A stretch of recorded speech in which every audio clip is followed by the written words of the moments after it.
আমার মা রোজ ফোন করে, রোজ কয় বাড়িতে কত গুগুলি জানিস, দুটো যে তোকে দই দিয়া পাঠাবো, তা কাউকে দেখতে পাইলুম না।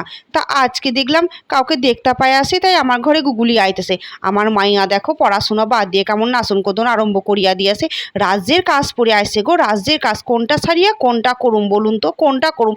ও মা গো ও মা, লক্ষ্মী সারা ঢিপা সারা মেয়ে জানো তো। কুমড়াটা দেখো নষ্ট করিয়া ফেলে আসি খাওয়া বাগরে, আমগুলো কি করবো কিন্তু বুঝতে পারছো? চলো ছাগলগুলাকেই দিয়া দিই, ছাগলগুলাই খাক, ওদের পেটে খা, আমাদের তো জুলো না। কাঁচা আনটা খাইয়া দেখলাম বাবারে কি টক কি টক। আমি আর আমার মেয়ে তো চোখ বুঝিয়া দিয়েছি। দাঁড়াও, সুপি সুপি একটু মায়াকে হরলিক্স খাওয়ানোর আগে আমি একটু চাকিয়া দেখি কেমন টেস্ট। আমার মারা তো ছোটোবেলায় কোনোদিন খাওয়াইনি, স্বাদ বুঝিনি। এই মায়াকে খাওয়াইছি তখনই একটু স্বাদগুলো বুঝি।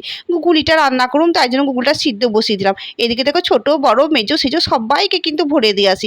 গুগুলিটা পোস্তা হয়ে গেলে কিন্তু এই যে আমার দুপুর রান্না কমপ্লিট।